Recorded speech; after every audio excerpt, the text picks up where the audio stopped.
Hey guys, how are we doing tonight? Welcome on in. I got Nancy's kind of cut off over there. Whoops. Sorry, Nance. Just realized I kind of cut her head off over there, so she may be mad at me. I don't know. Welcome in, everybody, though. I'm going to go back up to the top. I saw Jan already gifted a membership. I was like, look at that. We're not even live yet. We are raining memberships around here. And I didn't even see who got that. Doodlebug, look at that. Look at that. Well, Boone, thanks for asking about my tooth. My tooth is doing really good. All of them are, actually. They're doing better than I ever imagined they would be. We only lost one back one. They were trying to pull 6 at this other place. And I got really good news today. I'll tell you guys real quick, before we get to the sad stuff. The tooth that they said they were going to do a root canal on, we thought I was going to, well, one place said they're going to do a root canal. One place said that I was going to lose it. Ohio State University, the dentist came in. He's like, what do you mean? We don't need to do a root canal on her tooth. You can restore that. That's restorable. And I was like, huh? What did you say, sir? And I popped up out of my chair and I said, when he left, I said, did he just say that I didn't need a root canal on my tooth? That means you're going to save it? You can do that? And they didn't charge me nothing today. I don't know what I did to deserve this, but thanks for the prayers, y'all. Like, I couldn't have got better news. I don't understand. I mean, knock on wood, I'm so thankful. Like, it's literally the opposite. And so I don't know if this place just wanted money or what, but who says to someone, we want to take 6 of your teeth and none of them needed to be taken other than one that you already knew you broke. It was all the way in the back. That one I knew I broke. I have it. I broke that one bad. So I knew that one, but all my other teeth we're good. We're so good. I'm so glad. So that makes me feel better, That makes me feel better. That makes me be able to make you guys feel better. You know how that works? And you feel good because you look good. Thank you, Doodlebug. Well, whenever I feel good, I feel like I can make you guys feel better, because it comes hand in hand. Oh, thanks, Harley Girl. I appreciate that. I really do. And I got a new girl today, and she was even better than the first student I had. And I didn't think you could get better than the first student. And so I was like, well, wherever you want to put me, just plop me here. I'll be here whenever you need me to be here. And she got me in earlier. So I go in November the 6th. So I have a couple weeks to rest my jaw because your girl needs a rest. Her jaw is hurting her. Since I broke it in my accident, I crushed my jaw. I actually have, Vincent saw it today, the metal, like she took an x-ray where you could see part of the metal and you could see like 2 screws just going straight down into my jaw. And I'm like, that's what hurts. It's not the actual, like when they pull the tooth out where the site is, it's my jaw that hurts and my muscles and stuff. It's from the accident. So, hey, Eddie, welcome back. I said hi to you earlier and you weren't here. I was like, I hope Eddie comes back. So yeah, so that's my good news. I wanted to share that with you guys because that's some really, really, really good news. And you guys are the people I share my good news with. So, because you're my people. But yeah, I was really excited to get back on here and tell you guys, like, not only, because last night I thought we couldn't get any better than last night, but we did. We got better today. I'm doing really good, Eddie. Well, I wasn't doing so good last week. We thought, or a couple weeks ago, we thought I was going to be losing a whole mouthful of my teeth from my accident because I have like nerve damage, which I don't have. It's so weird. It's so weird. So always get a second opinion. Yes, Terry. I'm glad I looked. Like, because Ohio State is where I went. Oh, my ears are ringing. Ohio State is the hospital that I was flown into after I was in my serious car accident.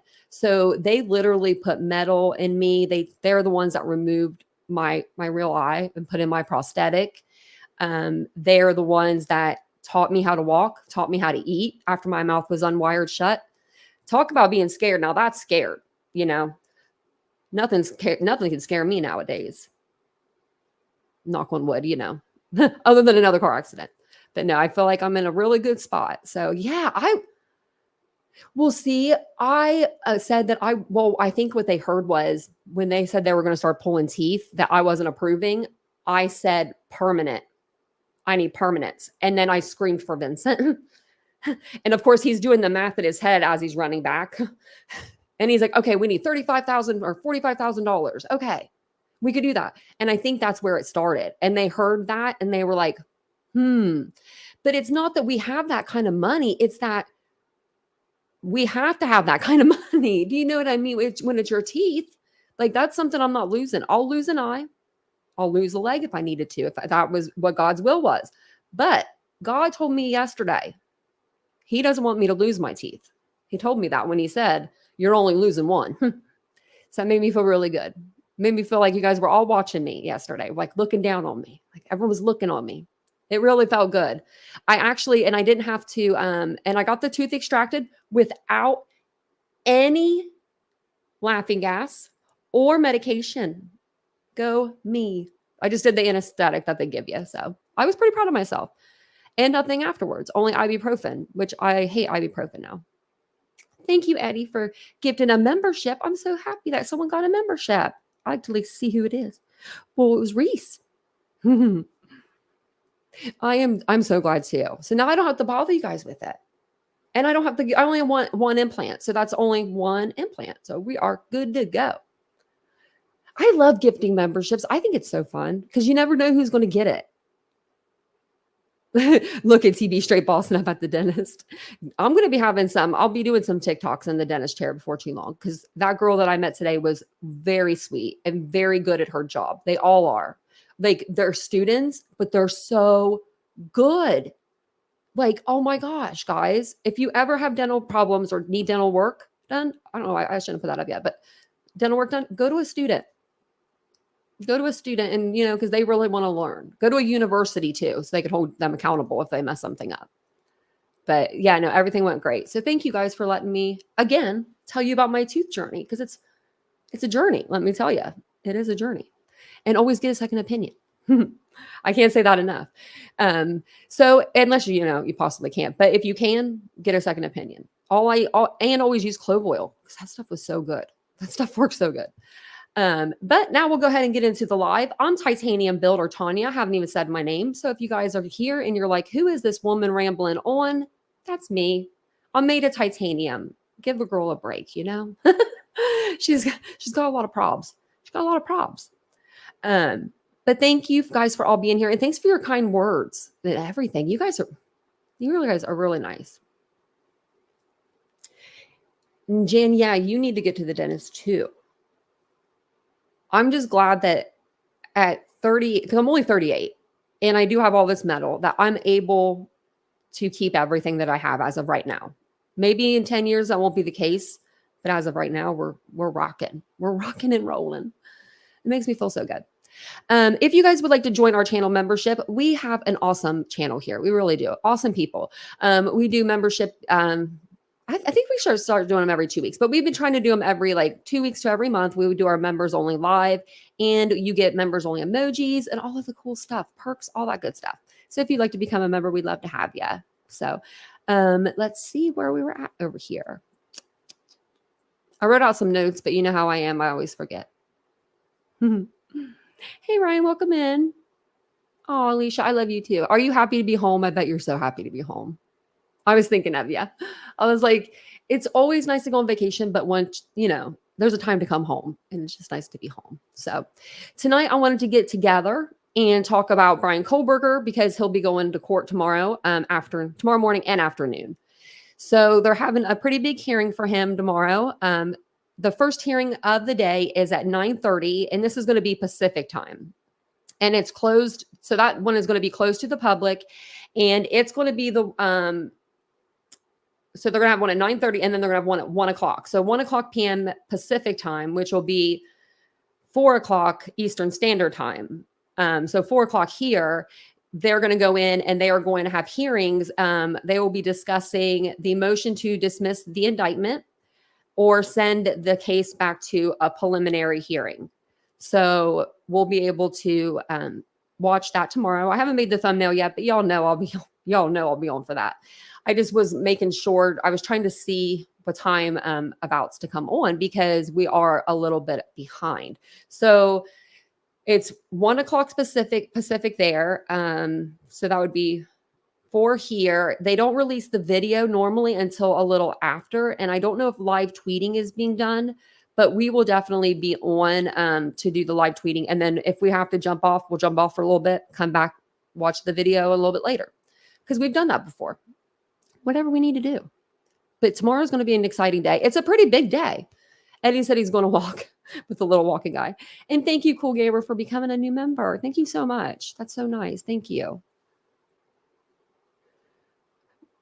My brain's all over the place. JLR is going to be there. I saw that. And they put his name wrong on the paper. They put JRL. Yeah, because it reminds me of like TRL. Remember Total Request Live? That's what it reminded me of when I saw it. There were new documents that came out, but there wasn't anything groundbreaking. It was all news organizations like CRIM, Lewis Tribune, J for Justice was in there, New York Post, kind of reading through them, Court TV, things of that nature. JLR is going to be there. And they are all going to have pull feed after. So they will get theirs the same time as Court TV gets theirs, as the same time as I get it from Court TV, because I refresh that page like no other. So they'll be able to get, but they'll be able to actually have their cameras in there, which I think that's pretty cool. I think that's pretty cool that they got approved for that.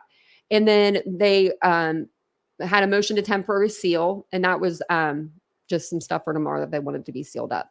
So we can't see what it is anyway. I hate when they do that. I hate when they seal everything. How stupid would we feel if he walks?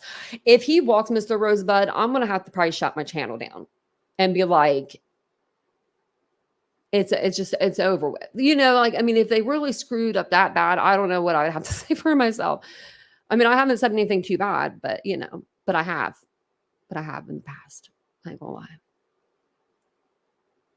You don't have a feeling about the cameras? I think that I think he's going to allow cameras. I think he's going to allow them on maybe not live, like a live, but I think he's going to keep it like it is now, or do like a 30-minute delay to where they can review or whatever, you know, they have time to review what's on them, or they, maybe they'll just put a still camera in there where it's just one shot, faces to one person, the witness or whatever, and that's all we get. But I'll take that. I'd rather have that than audio tapes, like audio only, because that's what we had for Lori Vallow's trial, and nobody was watching it really, listening to it. So Ozzy said, I'd hide. Me too, Ozzy. I'd be hiding with you, because that's why I wouldn't have a channel. I'm like, I'm gone. What? Because it's been a year, you know. I feel like if he's had an alibi or a reason to get out of there, exculpatory evidence was there, I think they would have found it by now, personally. It's been, you know, December 30th would be like a year. So we're not that far. This year is going by quick.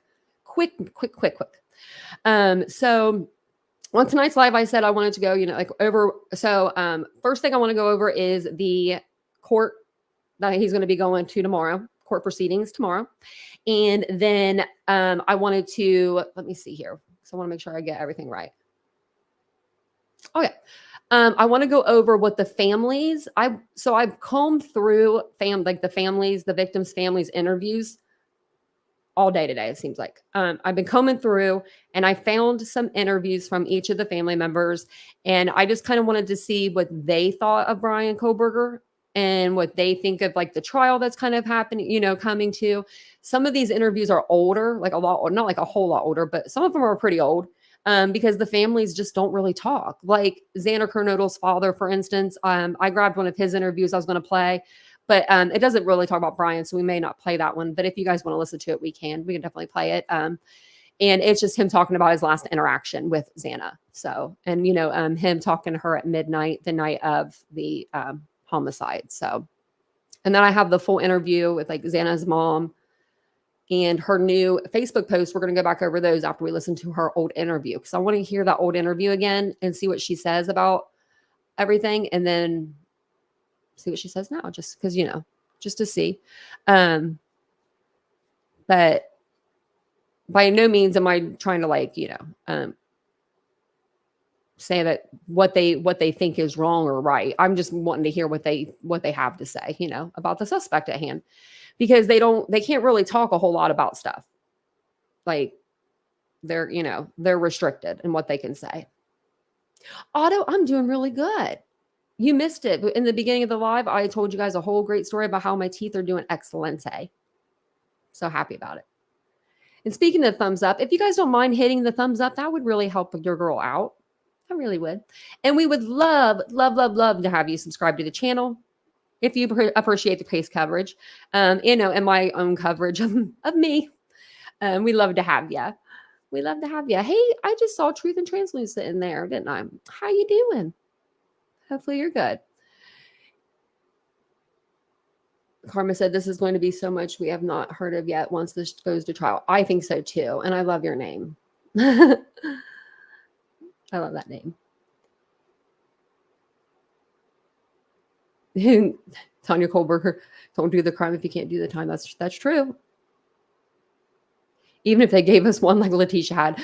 Ashley said, I would take that. I would take Letitia. But she was entertainment though. She really was. She was really, her and her 15, she pretended like 15 different personalities. Shut your channel. Laugh out loud. Truth said it. Well, I'd be out for a little while. I'd be like, oh, I think I don't feel good. I think I need a vacation, or something's happening right now to my channel. Oh, thank you, Ryan. I appreciate you guys subscribing. I really, really, really do. And we do talk all kinds of true crime cases on the channel. Like, y'all, we're covering everything. I wrote them down and we have like 15 to 20 or something. It was ungodly.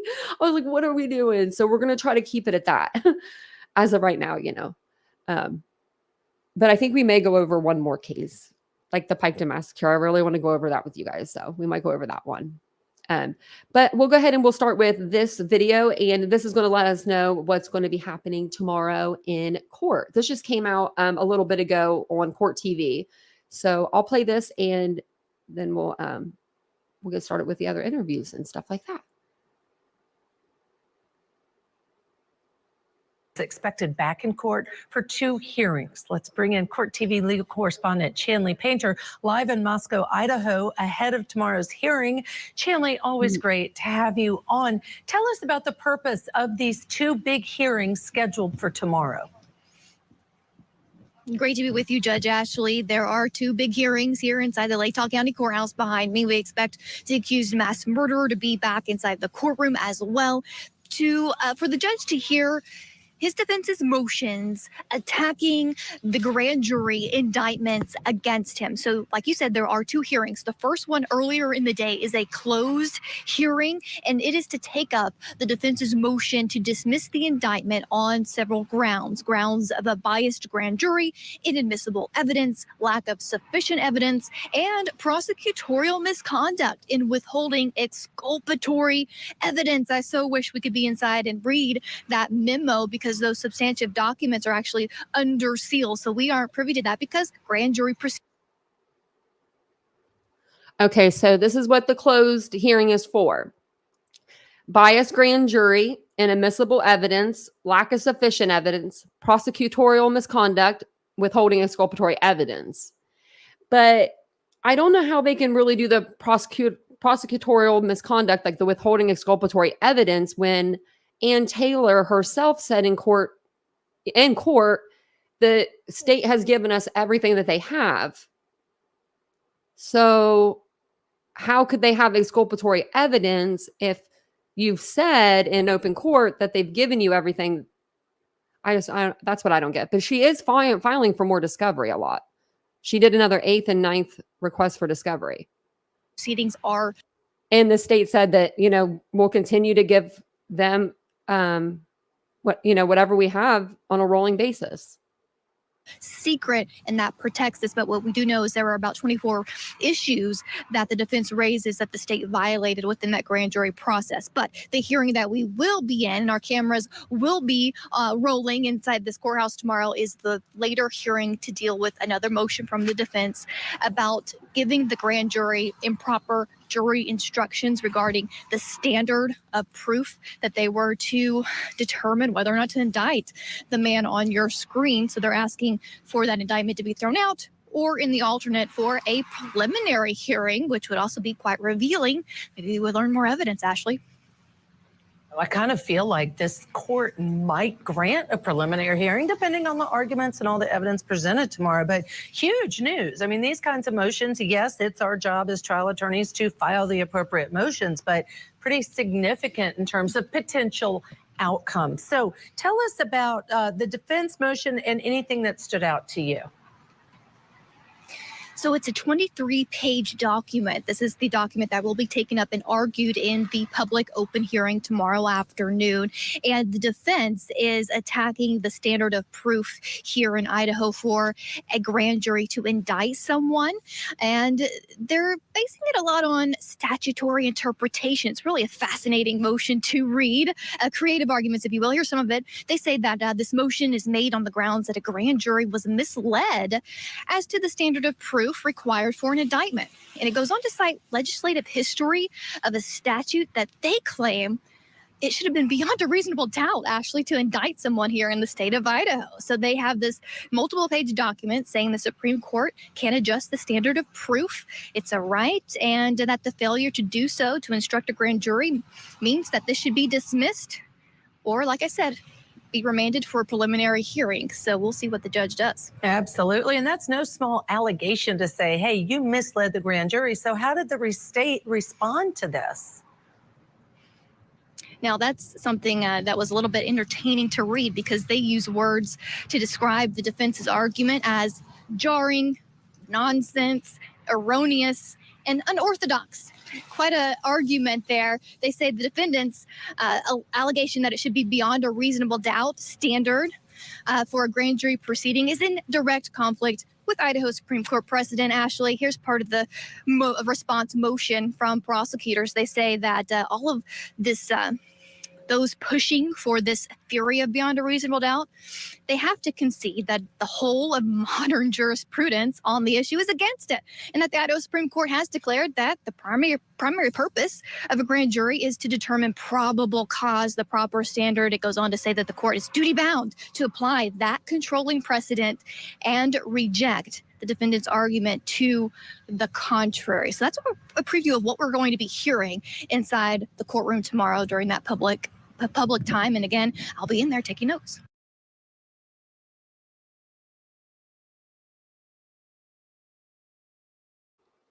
I was muted. That's going to be a long hearing, it sounds almost like, because I feel like Judge,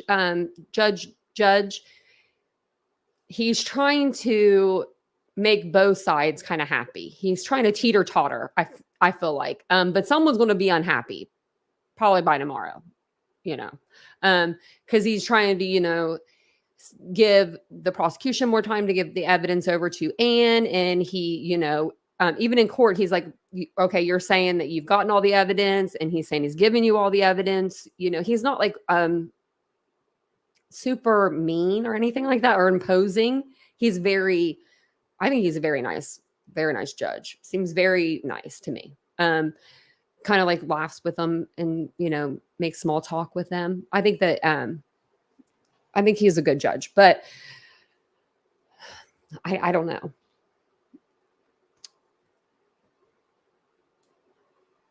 Right, truth and translucent. That's the best comment.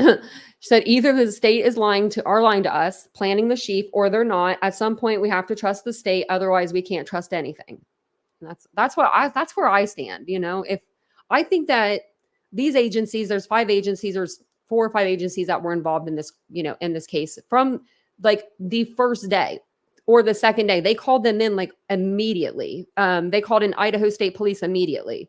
Moscow did. So Moscow had Idaho State Police, and then they all called the FBI, and then they had the U.S. Marshals, and then they had, Pennsylvania State Police and Pennsylvania Police out there helping them. I just feel like there would have to be so much. Each department would have to be doing something. And that's just, there has to be one person that would be like, I ain't down to frame somebody. You know what I mean? Like, out of all those people, all those agents, I would think. That's what I would think, personally. But you guys let me know what you guys would think. And so tonight, on tonight's live, I want to, like I said in the beginning, I want to go over some of the families' interviews. And I looked at the interviews specifically kind of them talking about Bryan Kohberger and the trial and what's kind of going ahead, because some of these interviews are a little bit older. Like the one that I have from Xana's mom is from December, the first one, because she only did one interview. And then like Maddie Mogan's dad, he's a man of few words. So I have one with him that he talks about Bryan. And then I have one that's a longer video from the Gonzalez family. And it's when Steve goes around for Kaylee's birthday and he gives out the money to the local businesses. He talks about Bryan throughout that interview a lot, like not like a whole lot, but he does talk about him. So I thought that those would be some interviews to kind of go back over and just listen to. Now, first and foremost, I want to say, I don't have kids. I couldn't imagine losing a child in this way. I can't even imagine having a child. So I couldn't imagine having a child and then losing a child. So so don't come for me, anybody. If I say something that seems like, mean or anything, I don't want anyone to think I'm like mean, because I'm not at all. I would never do that. I respect all of these families and the victims way too much for that. But I know that there was somebody that was asking about Jeffrey Kernodle's interview with Xana about Xana, and that night, if he had talked to her that evening of the homicides. And I did find that interview. I'm not sure who was asking about it though. So if you guys want me to play it, I could play that at the end for us too. Also, I forgot. I am back in the subreddit, Bryan's Girls. I don't know how they let me back in, but they did. So if you guys don't know, Reddit has subreddits, like different like group chats. And they had one out there that was called Bryan something. And it was out there when the beginning of this case first happened, like when they first arrested him, this subreddit popped up. Well, it got deleted like right away. Like people were in there like cash apping money to the jail. It was crazy. Well, then they did another subreddit and they named it Bryan's Girls, but they spelled it BRIANS Girls, the rest girls. So that way they wouldn't get found out, because they thought they were being sneaky spelling Bryan's name wrong. Well, your girl got in there like last year? I think it was, or the beginning of this. It was the beginning of this year, because he just got arrested at the beginning of this year. It was forever ago. Well, they kicked me out of their group because I'm not a Bryan's girl.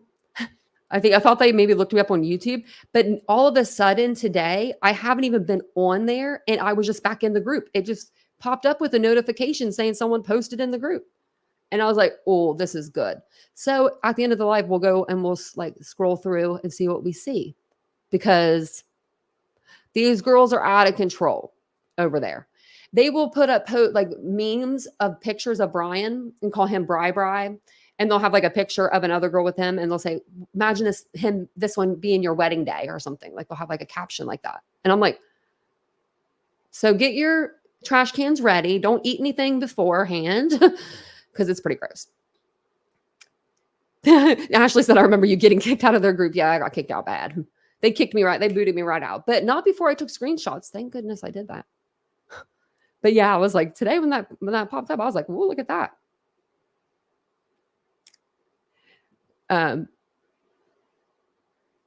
If I think what's okay, it's all over Tumblr too. Is it really? Man, yeah, these girls won't stop. They were sending him money. They were sending him like 20 here, 50 here, 75 here. And like one girl sent him $100, was like, I'm just lucky that I got a little bit of extra money on my paycheck this week to give it to Bri. What? Like, you take that extra $100 you worked for and go buy yourself something, honey. Go buy yourself like a new purse, some new shoes, $100. I can get you something really nice, you know? Well, the thing is, though, the defense is asking for things that they don't, there's nothing to have. Like, if the defense is saying, give us more evidence, and they're like, well, we've given you all the discovery, there's no more to give them. So what Ann Taylor, in my mind, in my opinion, is doing, she's just getting everything documented and recorded to be on the public record. She just wants everything to make sure that it's on public record. Oh, Aries, well, make sure you come back because I'm going to make you laugh.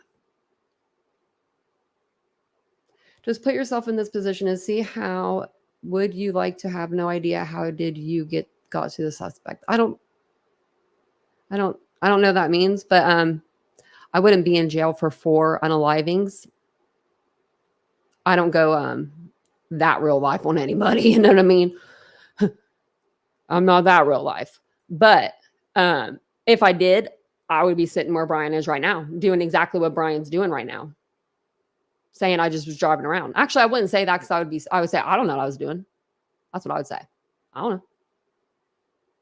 What y'all about? I don't know. Huh, what were you doing? I don't know. That's way better than I was just driving around. I was driving around for 6.5 hours or plus.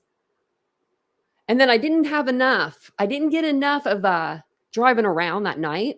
So I went home at 5:30 in the morning and I woke up extra early by 9 o'clock to make sure I was back over there by 9:12 by the house.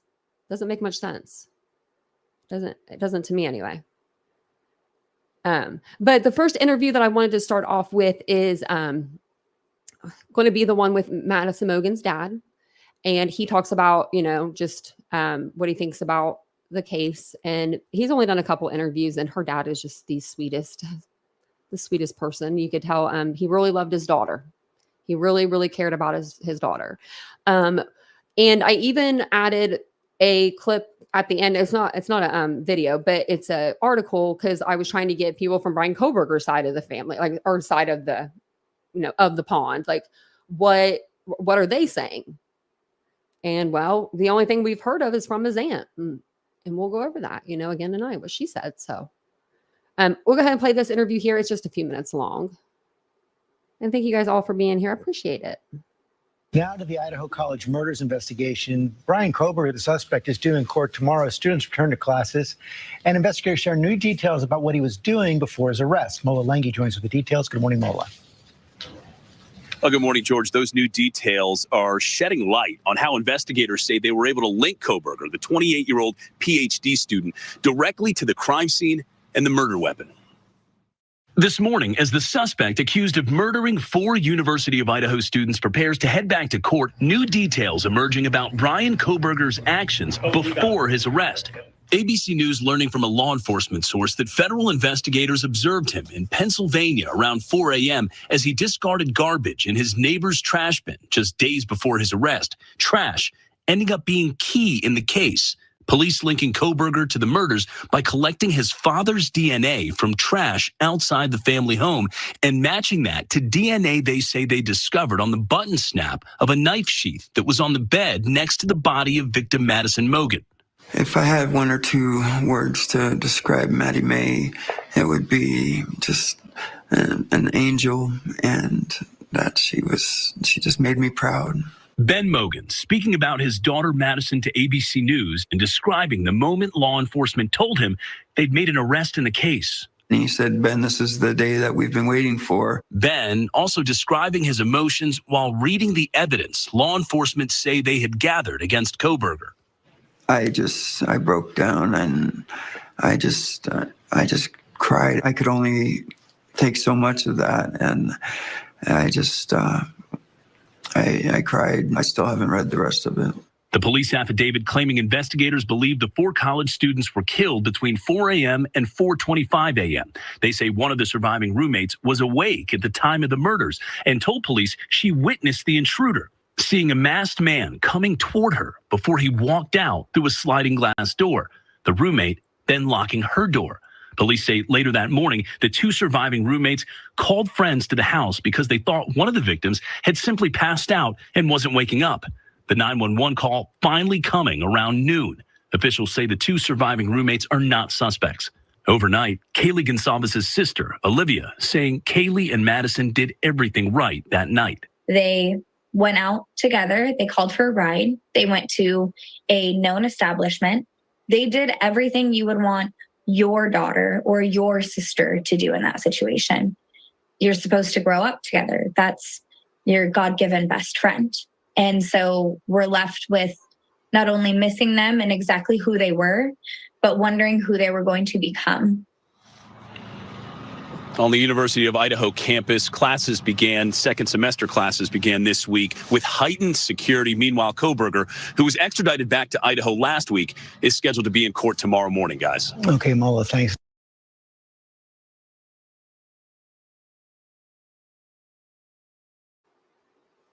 I think her dad is like the sweetest. I don't know if you guys saw the vigil they had. I'm sure everyone has seen it by now, but they held for the 4 students, that were killed in the Idaho massacre. But that whole live, okay, hold on a second. That was a long time ago, but I was on a panel that night. I feel like if anyone remembers where I was, remind me where I was, because I can't tell you. I was on a panel though, but I remember I had to turn my camera off because I was crying so bad. Like that visual, it tore me up. I can't watch it. I mean, just hearing the families, if you've lost somebody, just in general, if you just lost somebody that you love, then watching that will really pain your heart. It really will. Especially like Ethan's mom, just coming out and saying like the only thing you have is time. And like that spoke to me. So you're welcome. Senseless tragedies by cowards. Yes. Otto. That's Aries. You'd be okay. Oh, feel bad. Oh, what were you looking up, Jan? Hold on. Let me see what she was looking up. I thought she said she's trying to find the news. I was just reading the chat a little bit. Sorry. I work late and overnight a lot. Oh, there's a mass shooting in Maine. What am I missing? Y'all are making me miss something, are you? I mean, you're not. You're trying to show me. Huh.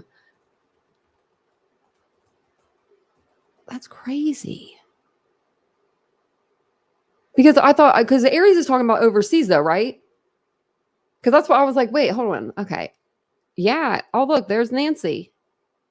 Hold on a second. We're just taking a little turn here. Oh, that's not. Nancy's not talking. Is that the guy that looks like the guy? Oh, okay. Hold on. So this is going to be this out of left field. We'll get right back to Idaho. But that guy looks like the guy that took out his wife the other day. I can't think of his name. I was going to do a live over him, but there wasn't anything to grasp. Do you know who this is, Janice? Do we know who the guy is? Is that the same guy? It looks like him. Okay, let's see.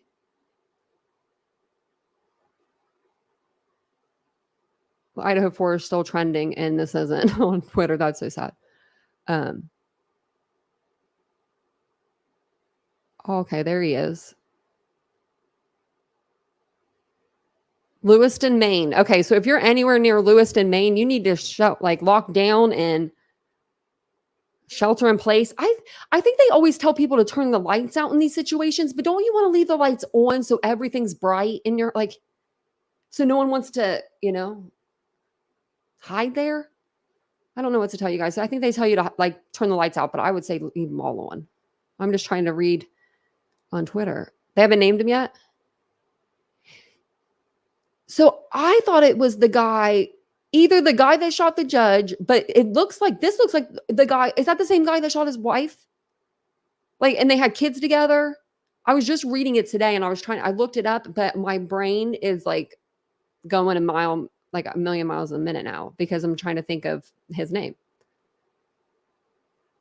But wow, he does look like that guy.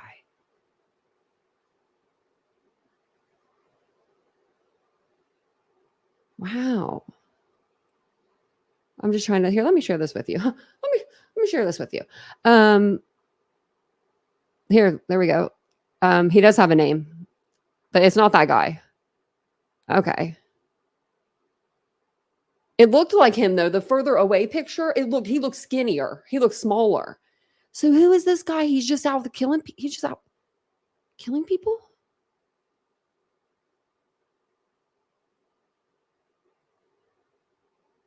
No word yet on casualties. Rose, you got the right idea, girlfriend. Me too.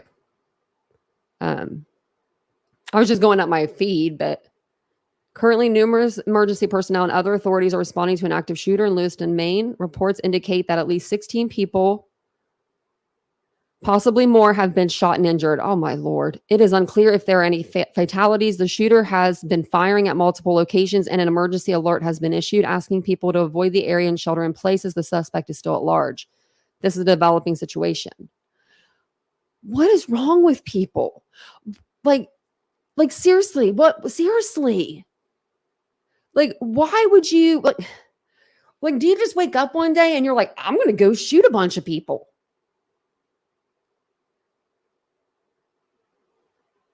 Cheryl, that might be the one that I was thinking of.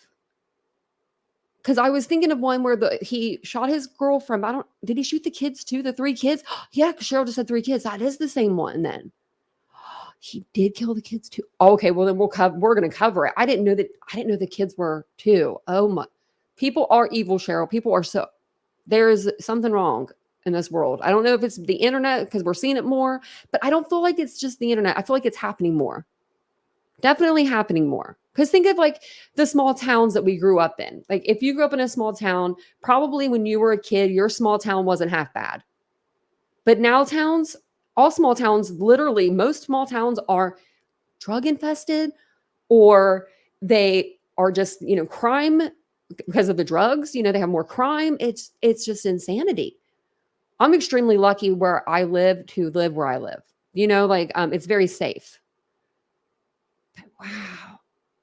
Yes. You can't allow guns and not deal with mental illness. You're exactly right. That there is something mental going on up there. Wow. Okay. I'll keep my eye out on this and see what's going on. Wow. That's crazy. Wow. Like who does that? Man, let's see if there's anything. This is 35. I don't know his name. What was his name?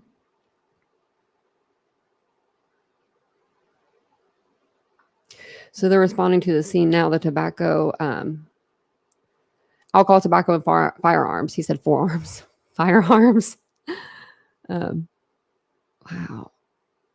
And that was the last one. Okay, so I'll stick with Alex Capriello. I think he was actually on his way to, I thought he was on his way to somewhere else to cover something, another story. They're going to have a press conference? Okay, let me know and we'll put it on there. What do you guys want to do? Because we're like in the middle of Idaho, but this is going on. So it's up to you guys. We can see what's going on with this active shooter situation. What does it say? Okay, so the Lewiston is a city of 36,000 people. Sorry, not 36 people.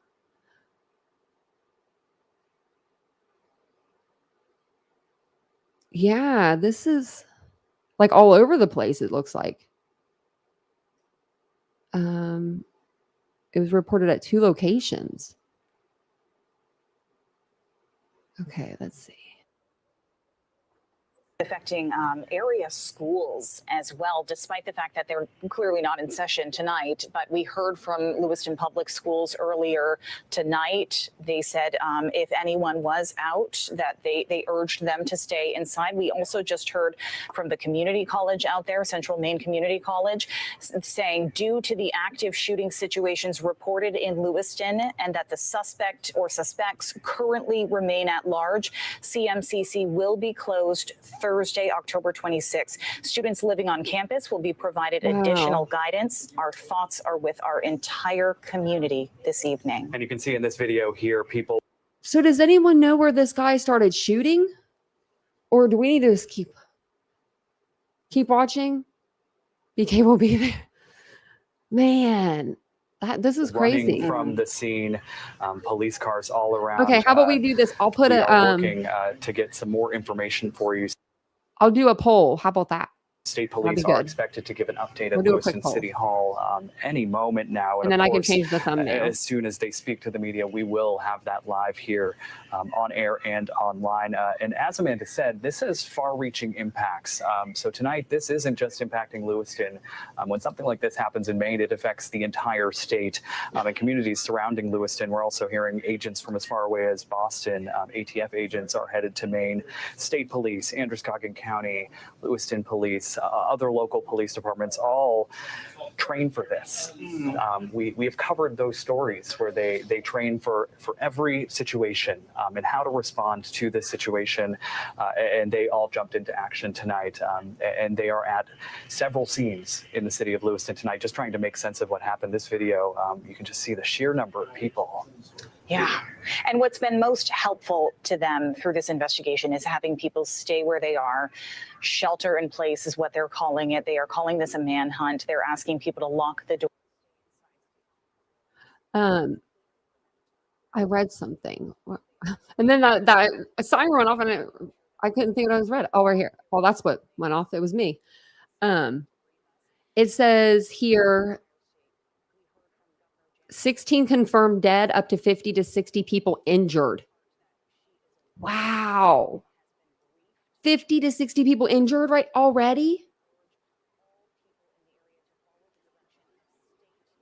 Okay, looks like we all want to watch this active shooter. So, okay. I was just making sure I want to make sure everyone's happy. I'll turn this back up and then I'll try to find out. A senior I wonder White if House WFLA is reporter on or for, anything. Bloomberg, the news agency Bloomberg, tweeting I out love the him. president has been briefed on what's check. known so far about the mass shooting in Lewiston, Maine, and will continue to receive updates. Again, we're working to confirm that independently, but a reputable news source, Bloomberg, a White House reporter saying that even the president has been notified of this incident in Maine tonight. Again, just to reiterate where this area is, the active scenes. We know Spare Time Recreation on Mollison Way in Lewiston, and then about 4 miles from there, Schmeggy's Bar and Grill on Lincoln Street. And as our reporter Jack Molmid told us earlier tonight, they are at Walmart Distribution Center in Lewiston as well, all active scenes. And we do believe that Jack has moved locations. I don't know if he's prepared to speak with us at all, or it looks like he's in the midst of talking with somebody now. So we'll give him a moment before we go back to him. But these are... In the meantime, we really should, I know it's hard to look at, but pull up that photo of the shooter again for folks, because if you know who he is, police need you to give them a call tonight. They're looking for any information on this man. I have a better picture of him. Let me see. Let's see what this says over here. And then I'll flip back over here after we figure out what's kind of going on. It says 16 people dead and suspect at large after shootings in area of Lewiston, Maine, authorities say. At least 16 people are dead in multiple shootings in Lewiston, Maine, Wednesday night, according to multiple law enforcement sources. 50 to 60 people are injured in the incidents, though it's unclear how many are injured due to gunfire. A suspect remains at large. The Androscoggin County Sheriff's Office said in a post on Facebook, I'm about to go add them on Facebook, we are encouraging all businesses to lock down and or close while we investigate, the Sheriff's Office said earlier Wednesday evening. The Sheriff's Office released images of a suspect for identification. Wow. The person was seen holding a high-powered assault type style rifle. He's at a freaking bowling alley, guys. He's at a bowling alley. Look at the door behind him. That's like where kids are. Like, if you're going to shoot somebody, if you want to shoot someone so bad, just shoot yourself. Like, really, like if you want to shoot someone, shoot yourself in the leg. Shoot yourself center mass for all I care. Don't go shoot 16 people. If you want to see what it feels like, do it to yourself. I hate when people shoot like don't shoot at people that are innocent ever, and kids. Kids, that strikes a chord with me. And I don't even have kids, and it strikes a really big chord with me. Maine State Police also said that they are responding to an active shooter situation in Lewistown in a Facebook post. Please stay in your home with the doors locked. If you see any suspicious activity or individuals, please call 911. The Sun Journal newspaper reported law enforcement responded to Spare Time Recreation, a bowling alley on Mollison Way, and Shemingi's, I don't know how to say that, bar and grill restaurant on Lincoln Street. Lewiston Public Information Officer Derek St. Laurent told the Sun Journal newspaper another shooting was reported at the Walmart distribution center. On Alfred. Okay, so he went somewhere specific. Like maybe he was already at the bar and grill drinking. Maybe he had the gun in his car. But he went to the Walmart distribution center. Like that was like his place of employment or something, or his old place of employment, because that's like very Walmart distribution centers are like they're usually out of the way, like on a highway, like off. Like they're not around other buildings normally. I've never really seen them around other buildings. They're normally just kind of like off to themselves, to where you need to have a purpose to go there, if that makes sense. Like, again, a bowling alley. Hey, Kim, welcome in. This is craziness. I'm going to have to change the thumbnail so no one comes for me. Because they'll be like, this ain't Idaho. It says Lewiston is about 36 miles north of Portland and is in the state's second largest city. Officials in the nearby town of Auburn, Maine, also strongly urge residents to shelter in place due to the ongoing active shooter situation, according to a post on X, formerly known as Twitter. So yeah, look, like, oh, so the bowling alley is different. Okay, I thought the bowling alley and the bar were connected. Okay, I'm sorry. So I was thinking that, you know how like sometimes the bowling alley will have a bar connected to it. That's how my bowling alley where I grew up does. Okay, so he's actually going to specific locations. Auburn is less than 2 miles from Lewiston. The FBI has offered personnel and resources to local authorities. A spokesperson from the Bureau's Boston field office told CNN. Maine Governor Janet Mills said Wednesday night that she has been briefed on the situation. I urge all people in the area to follow the direction of the state and local enforcement. I will continue to monitor the situation and remain in close contact with public safety officials. Wow. Okay, where is this place I caught again? Is it up here? Yeah, this. Man. That's a name for a sheriff's office. I don't even know what that says.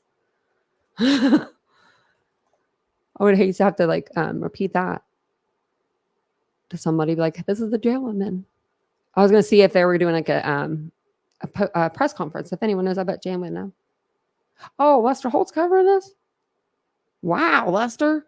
Lester might get me, though, copyright if I play Lester.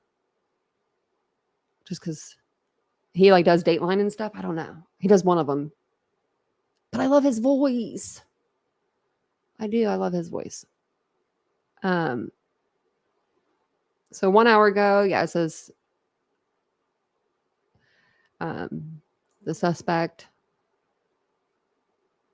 So he came in holding that thing. Okay, he came in ready for to be firing that. Okay, I'm learning a little.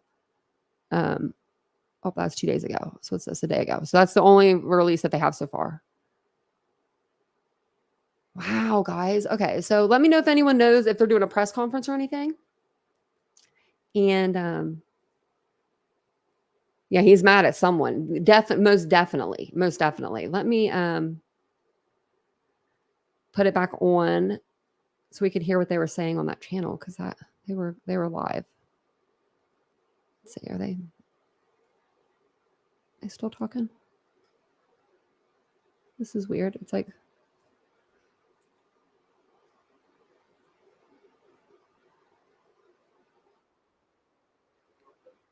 let me put this way. Deck at this point, trying to one, save the Oops, let me fix victims, that. and two, locate this at least one person we know of at large, and potentially more.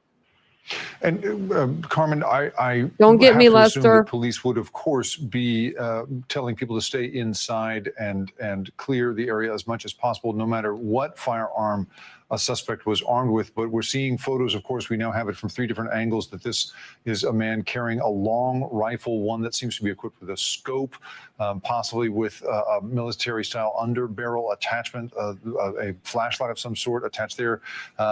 Considering what he seems to be carrying, how much does that raise the stakes, and how important is it that everybody stay inside at this hour? It's critically important, and it raises stakes very, very high, even for the responding personnel, because they're going to have to make sure that they have the type of weaponry that is to match what they're up against in this situation. Clearly, it's very dangerous. With the scope and other things that we're seeing, people should, not only lock down indoors, but, stay away from windows and any place where they can be seen from a distance for their own protection and safety. And for the first responding or the responding officers, incredibly dangerous. There'll be heightened, adrenaline as you're trying to locate this person with that level of firepower. Former Seattle Chief Carmen Best, thank you so much for being with us. Just to reiterate, at this hour, at least 15 people are dead, and as many as 50 to possibly 60 are injured after a man fired in several locations, including at a bowling alley in Lewiston, Maine, according to 4 law enforcement officials who were briefed on the matter so far. And it is very early in the investigation here, and so, of course, we have to be careful with this, but there are no initial signs of terrorism. There is no signs that this was targeted against any particular population. We think that this may have simply been, and it is a terrible phrase to say, but a random act of violence, as far as we can tell right now. Joining us now is Frank Fridluzzi. He's NBC's national security analyst. Frank, given what you are seeing here as the numbers of dead come out, and it's clear that at least 15 were killed, as many as 50 or 60 may have been injured, what is your assessment of this situation at this hour?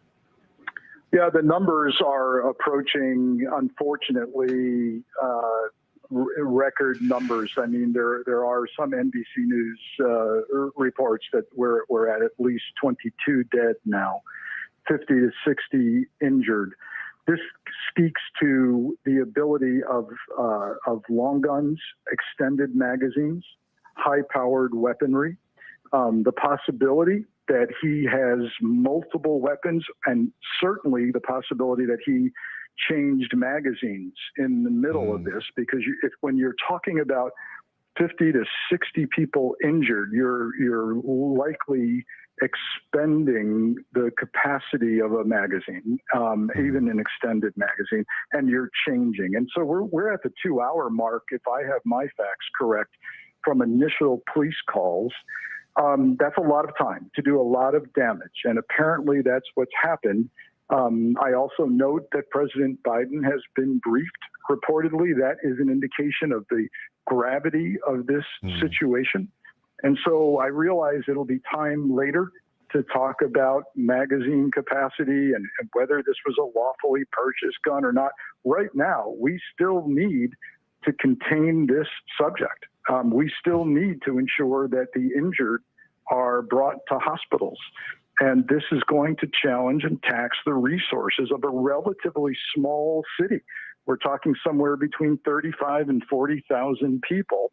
The entire state of Maine, and maybe beyond, quite frankly, will be called into service here. Perhaps with rescue, people will be life flighted because they will have maxed out on hospital emergency response capacities. Law enforcement, it's a big state, but not a populated state. So the state of Maine has a very good active state police force, but those troopers will be driving in from long locations. Similarly, while the FBI and ATF do have a footprint in Maine, they answer to their headquarters cities, likely in Boston or other cities in New England. So those resources are hitting the road now. But again, if there's any bright spot in this, the imagery and photographs released by the police of this shooter are extremely helpful in the public helping to identify this person.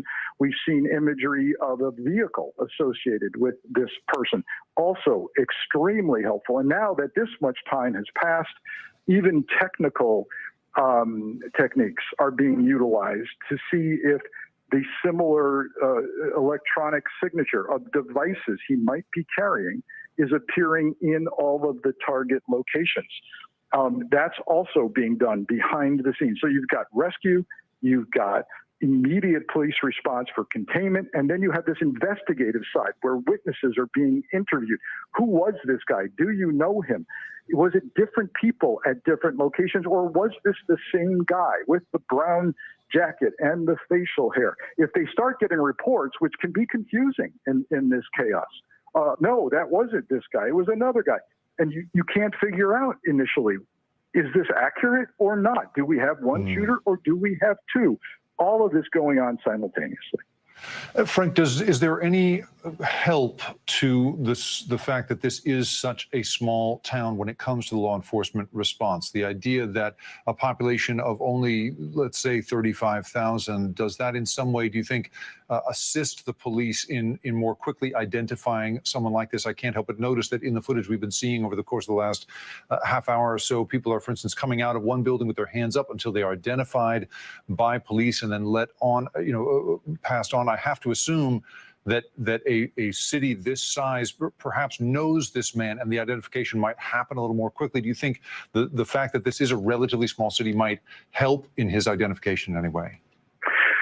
Yeah, history and analysis of previous spree shootings, and that's what we're dealing with here is a spree shooting as opposed to a serial killer, tells us that they're probably from that area. And yes, a smaller population does mean that it's more likely that the citizens will say, I know who that is. And in fact, there may already be people talking to the police saying, look, I know what set him off today. I know the beef that he's had with this location or that location, or he's been articulating this, or we've been dealing with the concerns with him maybe for weeks or maybe for months. So yes, the smaller environment helps. It also helps law enforcement to know each other and know how they're all going to respond. Frank Figliucci, NBC's national security analyst, thank you so much for being with us. We may come back to you this hour. Thank you so much. NBC's Liz Kreutz is with us now. Liz, bring us up to speed as much as you can. Obviously, things are moving very, very quickly here, but we're looking to you to give us the latest. What do you know? Hey, yeah, obviously this is unfolding right now and the details coming in are very sad. We know now from police that at least 22 people have been killed. Dozens of people are injured. Police say that a gunman opened fire in at least 3 different locations, one of them a bowling alley. And we were looking on Facebook at that bowling alley, and it looks like a place that kids and families would gather. The hospital, the Central Maine Medical Center, is saying that this is a mass casualty event that they are responding to. Law enforcement, again, saying that this shooter went to 3 different locations and that gunman is still on the loose. They did release a picture of a suspect, a pretty scary picture of a man there holding a rifle. And that man, the gunman, is still on the loose right now. This has prompted a shelter-in-place order in Lewis. So he has a car. I just realized he does have a vehicle. But if he's not with his vehicle, how much ammunition can he carry? I mean, he does look like he has something on his pants, though. Now that I'm looking, it looks like he might have pockets on them side of them pants, doesn't it? Or he has a bag or something like on his leg. And the surrounding areas. Residents there have been told to shelter in place, to lock their doors, to not leave their homes as this manhunt gets underway. We know that the ATF Boston is now responding. A White House official says that President Biden has been briefed. The governor of Maine has also. If anyone knows how many clips, I know, I don't know how many bullets come in a clip, but if anyone knows that for a high-powered rifle, let us know. been briefed and is monitoring and telling people to heed the warnings, heed that shelter in place order, and stay inside. So again, this is in Lewiston, Maine, about 45 minutes north of Portland, Maine, for some reference. It's a evolving situation right now, but police are saying that at least 22 people have been killed, dozens more injured in yet another mass shooting here in the U.S., Jake. And Liz, as we flash through the photographs that police have released of this suspect, the man you see pictured there holding a long rifle, wearing a hooded sweatshirt, dressed in what appear to look like be cargo. dark pants and perhaps boots of some sort. We also, of course, have this photograph of his vehicle, and police are urging people in the relatively small town of Lewiston, population around 35,000 people, to report it to authorities if they know the man or they know anything about the vehicle he is driving. The numbers are, of course, changing as we speak. The number of dead has risen to 22, as many as 50 to 60 people injured at this point. And again, more than 500 mass shootings in the United States so far this year. This is yet another one. Liz, you've obviously been in this business a long time. You have covered these sorts of events in the past. As this unfolds, there's this just terrible choreography of trying to sort out the suspect from all of these people who we see here in the footage running here, running from the scene, coming out to present themselves to police with their hands up. I mean, the confusion and the disarray at the beginning of a moment like this is in many ways the worst part of it. And given what you have reported on in the past, what do you think police are doing at this time to try to sort victims and witnesses from the possible shooter on the loose now? I mean, yeah, that's one of the hardest things right now. It's dark there, as you can see. It's late at night right now. And so that is going to be a very challenging part of this, which, of course, is why law enforcement is telling people to stay inside, to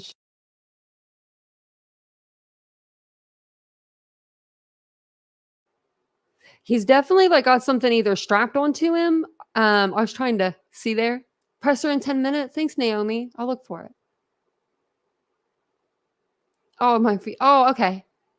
Let me go ahead and play this feed then. But yeah, that was crazy. I was just trying to blow that up for you guys. And I think that this is just one of these nightmares that people continue to think won't happen to them. And far too often it is. It's happening, yet again, here we are, you and I. Why are all those people outside reporting on another mass shooting? And there is a lot of sort of unknowns as these things begin to unfold, but it's only been a few hours since these first initial reports came in, and already law enforcement has been able to give that report that at least 22 dead, 50 to 60 injured. I mean, this is really, truly devastating. So as of right now, we know that he shot up a bowling alley, a bar and grill or something like that, like a bar, and Walmart distribution center. So it's sounding like somewhere where kids go, or they gather, like a gathering place, a workplace where they gather a lot of people, and what was the third place I just said that he went to? The bar, another place that they gather people. Like all of these people, there's a lot of people that are gathered at once at these locations. So maybe he was trying to go for as many people as he could get to. So he's not really going through in the neighborhood. He got up in his car and he kind of cruised out of there. And then he stopped and he shot up again, and then he kind of cruised out of there. It's yeah, it's very crazy. This is crazy. Oops, I didn't mean to pause them. Let's see what they're. The fact these sheer numbers, at least 22 I'm already sure they'll dead probably and, play the press 50 to conference 60 here. Injured. It's very clear that President Biden is going to be briefed. And I think, again, you talk about states with low gun violence and states with high gun violence. Nobody is immune from this kind of violence right now. Big towns, small towns, and we're seeing that unfold tonight, Jake. We have been learning a little bit more about the places involved here. It was a bowling alley, as I understand it, and a restaurant, Schmengi's, which are about a 10 to 11 minute drive apart from one another. Schmengi's was hosting an industry night. Trying to find the press conference. We heard earlier from Frank Felucci that one of the most haunting and horrible aspects of this is that because this seems to have unfolded over a certain period period of time, that the weapon the suspect was holding probably had to be reloaded in the midst of it.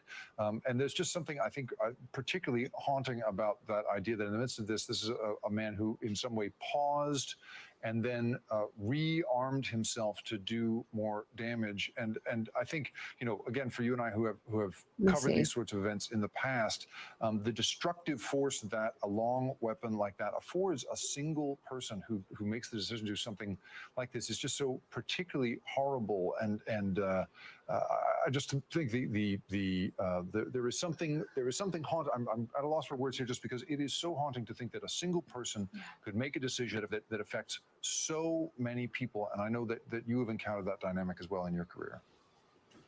Absolutely. And also covering a lot of politics. We know that this is what's going to lead to more political debate, certainly, about whether people should be able to have those types of firearms, like the firearms we see in that picture of that's been released by law enforcement. And so this is going to be a story that I think we have reporters on the way.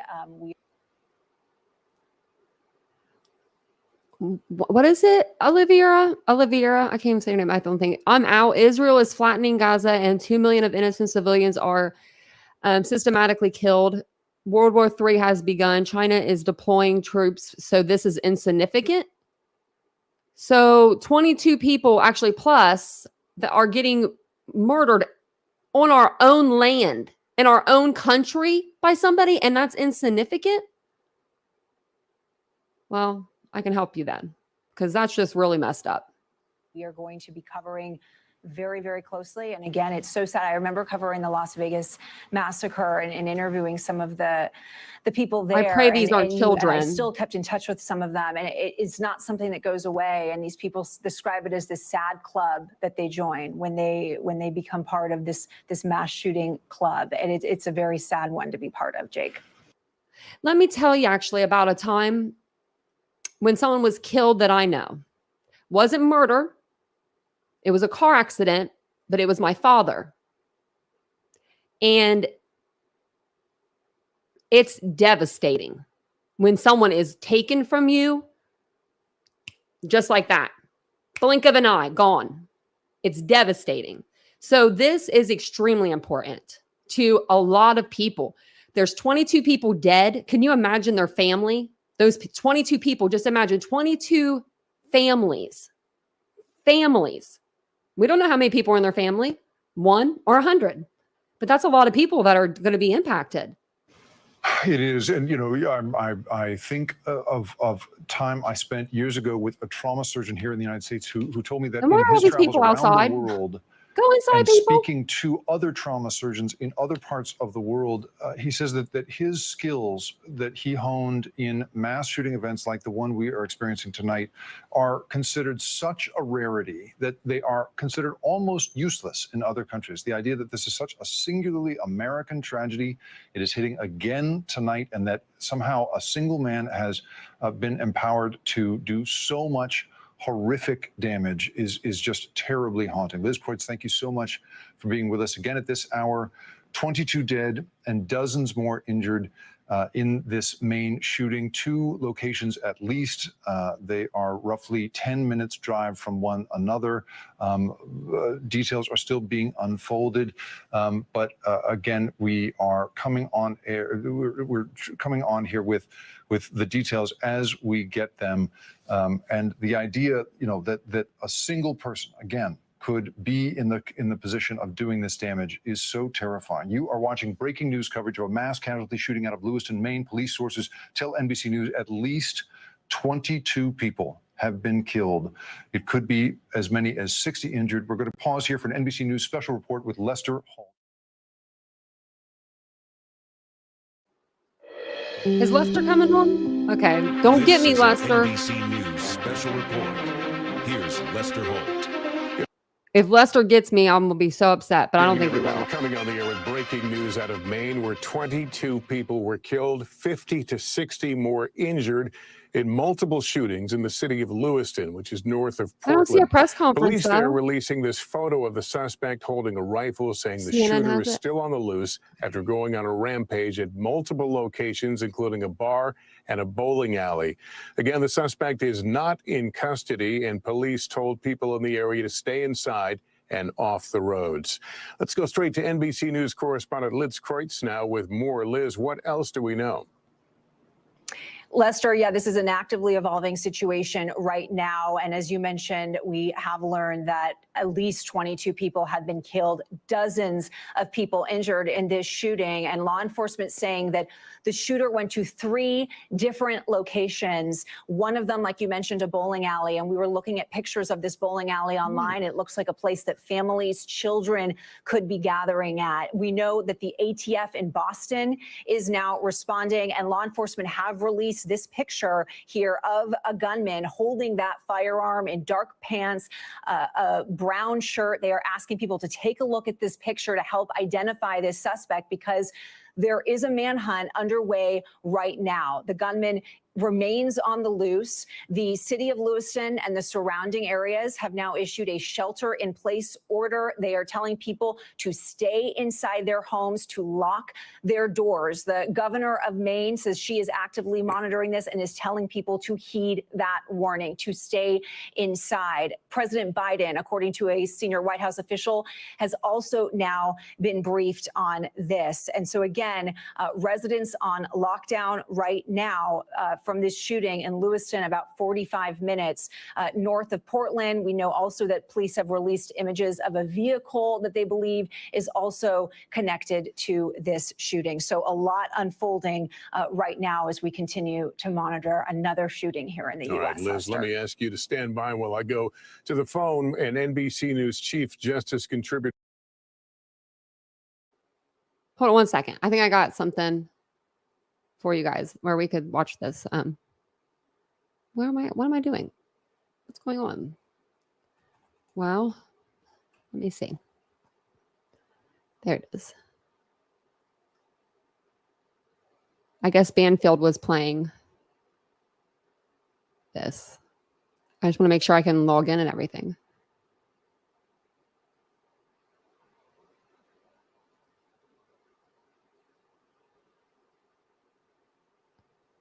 I don't know. Oh, it did. Okay. Wow. It actually worked. I wasn't signed in on, I didn't know Vincent's stuff, but apparently I did.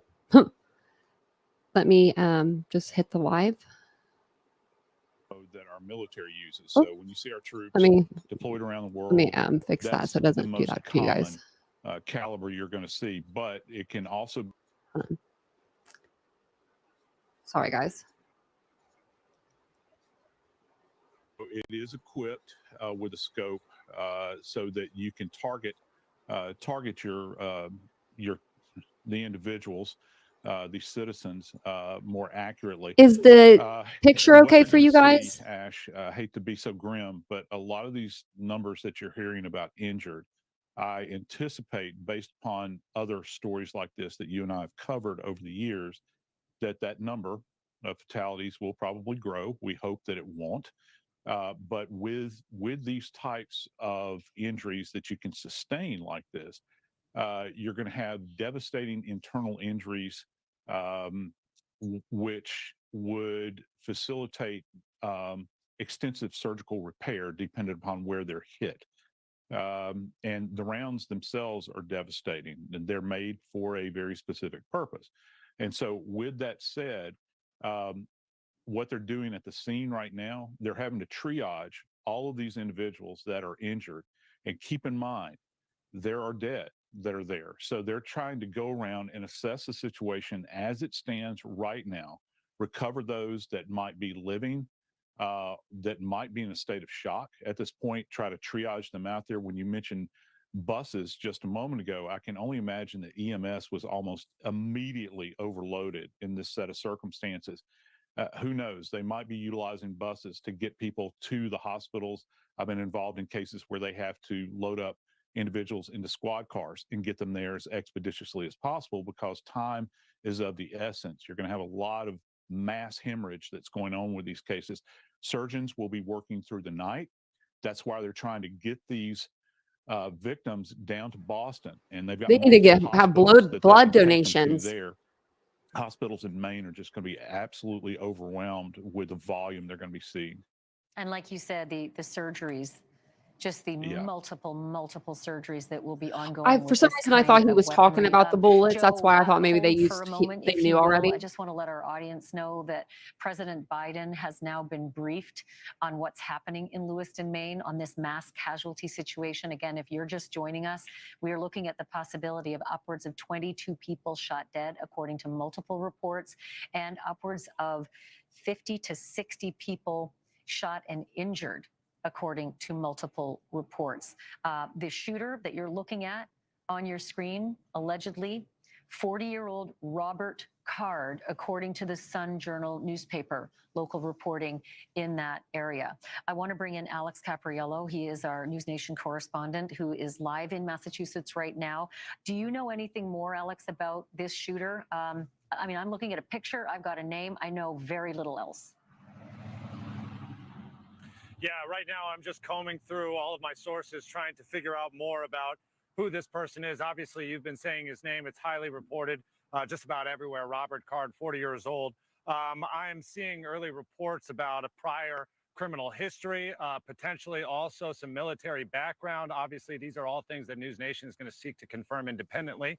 But Terry this knows what's obviously up. would speak to that high level of sophistication that we see in those pictures when holding that weaponry. If this is indeed somebody that has military experience, obviously they know what they're doing when they have a firearm in their hand.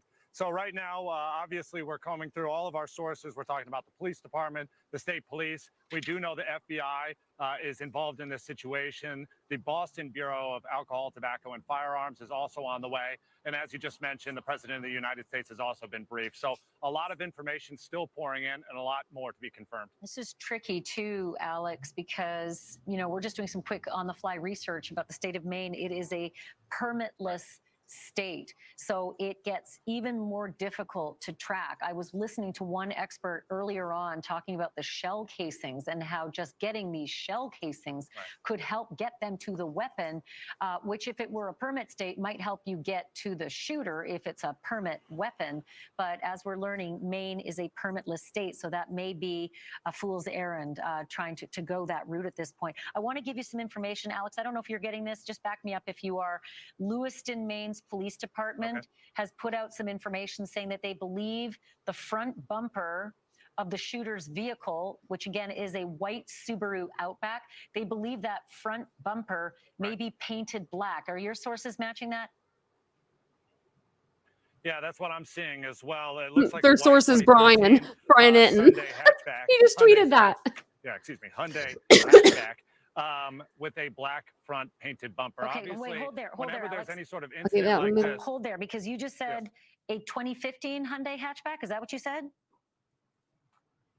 no, 2013 is what I'm seeing. 2013. Ashley. Okay, and I just want to tell you, a Hyundai hatchback is totally different from what the Sun Journal is reporting. They said that he may be driving a white Subaru Outback. I don't know if those vehicles look the same, if it's just a mistaken identity, or if he's got himself another vehicle. No, Ashley, that was me misspeaking. You're absolutely right. Okay, good, good. So we're looking for a 2015 Subaru Outback still, correct?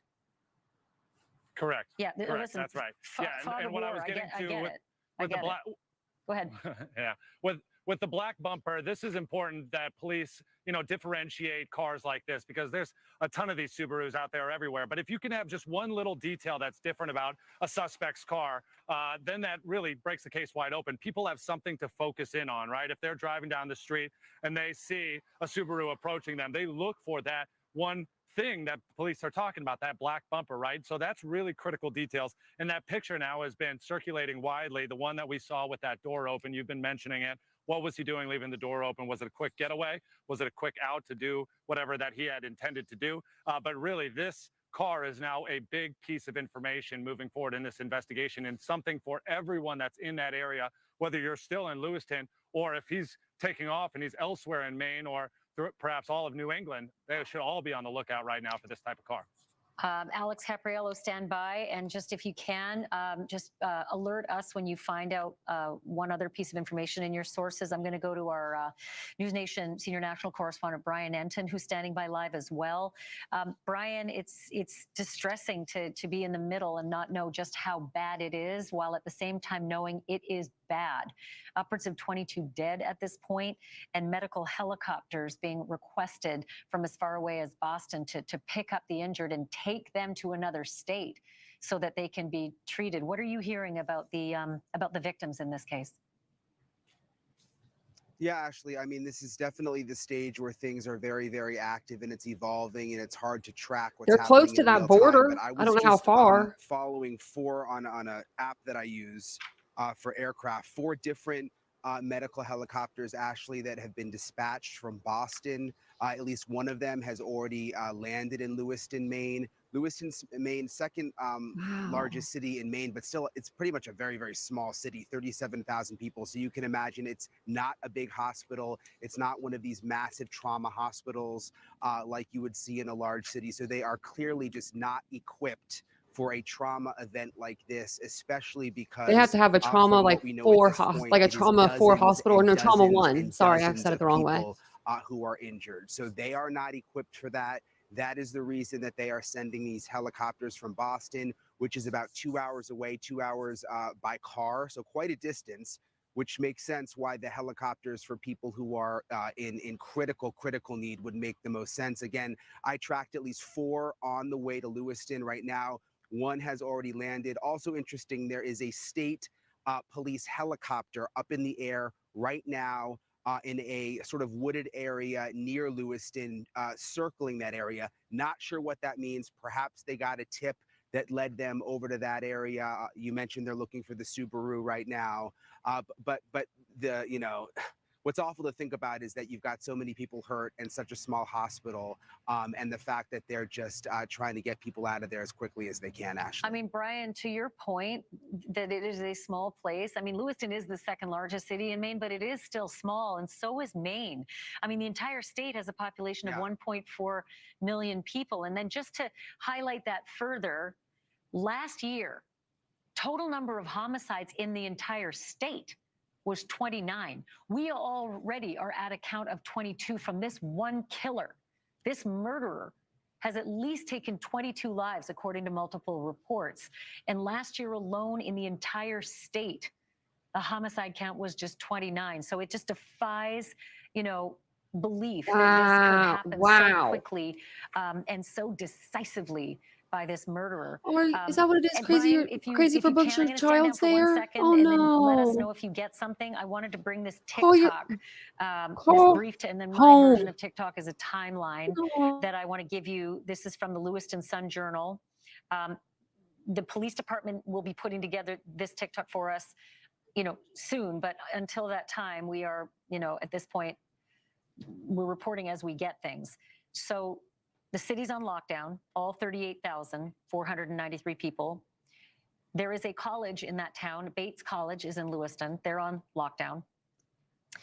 Fire, police, and rescue personnel descended upon the Spare Time Recreation Center. That's the bowling alley. It's on a street called Mollison Way. That happened at about 7:15 p.m. That's about 3 hours almost to the minute ago, 7:15 Eastern time. Report came in, simple, we hear it all the time, active shooter. So the first report, 7:15 tonight, 3 hours ago. Shortly after, and I can't tell you how shortly, but shortly after reports came in, there was another shooting at the Schmenge's Bar and Grill restaurant on Lincoln Street. Lewiston PIO Derek St. Laurent told the Sun Journal that at about 8:15 p.m., so 1 full hour after the first shootings were reported and roughly 2 hours ago to the minute, a third shooting was reported at the Walmart Distribution Center on Alfred A. Plurd Parkway. So that is the timeline over the course of 2 hours, 3 locations, that shooter. Apparently, we're just hearing about one shooter at this point. About, I want to say, half an hour ago, there was one news outlet that suggested they thought there might be a suspect in custody. We are not hearing that. That has not been confirmed, and nor have I seen it reported again. So we're going to stay away from that report at this time. 22 at this point dead. upwards of 60 injured, and hospitals from far and wide being requested for their assistance, even if they are in another state. 40-year-old Robert Card, apparently on the run at this point, may be driving a white Subaru Outback 2013 with a black painted bumper. We're going to put together more information. Again, the president has been briefed. Brief break. Back right after this. Israel. And I hope everybody's family's doing okay. You guys are so close. Rhode Island's right by Maine. Yeah. Wow. I didn't know that we had that many people from the upper East Coast, but I love that. I love that. How crowded could the bowling alley be? I don't know. I mean, what's today? We got a Wednesday. I mean, it could be like Wednesday tournaments. It could be like, I know Thursday nights or Tuesday nights here, like where I'm from, they have like tournament nights where it's like the bowling alley is packed. Like you cannot walk through the bowling alley because there's just so many people there to watch people play, or they're playing in a tournament, or, yeah, maybe looking for someone. That's what Mike said. That's what I'm thinking. I think he's looking for like either 3 specific people, like maybe, and I don't want to put anything out there, but I'm just thinking off my head, out of my head, out of my ass, like what if he was looking for his family? Like, let's just say there's a kid here, there's an adult here, and then there's like, an adult over here, or, an older kid here. I'm just ballparking, because like, I don't know. I mean, that would have to be, you would think 3 different people, a bowling alley, a bar. I don't know. It could be same person. I don't know. This is, man, I know, Crazy for Books. Your sons live there. So one of them answered, one of them's not answering. Oh, someone's going to get a lecture when they answer that phone. And they're like, sorry. Is it ringing? It's just not, they're not answering. I don't like that when it rings and then no one answers. Did you text? Because I know how kids are, even if they're older than, or my age, I know people are. They're like, I don't want to text, or I don't want to call, text me, I'm a caller. I call people. I don't like to text. I don't mind texting, but I'd rather just give you a call, So there's 22 people. Oh, so Walmart said this didn't happen on their property? No, I mean, but Walmart distribution is what they're saying. Oh, so he wasn't there? Was that like maybe a bad thing? I forget who said that. I think it was CNN. But let me know. Because I've always seen those Walmart distributions like out of the way. Not like an actual Walmart store. Oh, maybe he probably did. His manifesto is probably somewhere.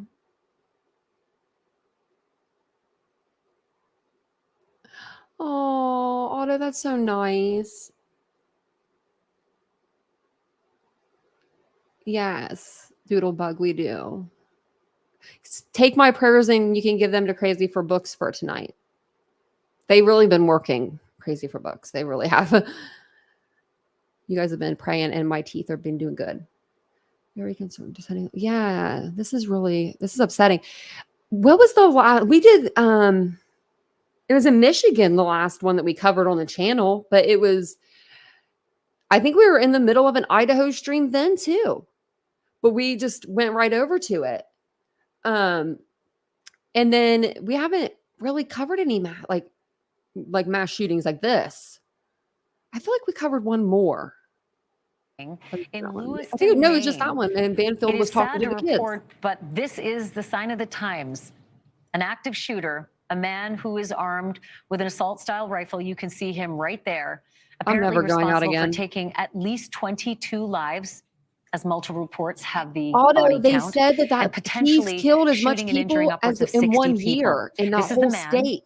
and the Sun Journal newspaper says he is 40-year-old Robert Card. That's insanity. The police had said that they believed he might be driving a white Subaru Outback with a black bumper. We're just getting a report from the Sun Journal now that car police believed he was driving has actually been found near the Lisbon boat dock on Frost Hill Avenue near Route 196, if you know that area.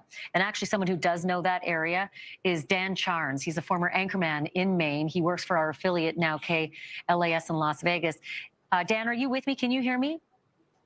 Yep, Ashley, it's actually David, but I'm glad you're here. I'm glad so to be sorry. So many names coming at me. I apologize. David Charns. Okay, David, I need to ask you, because you know the local lay of the land.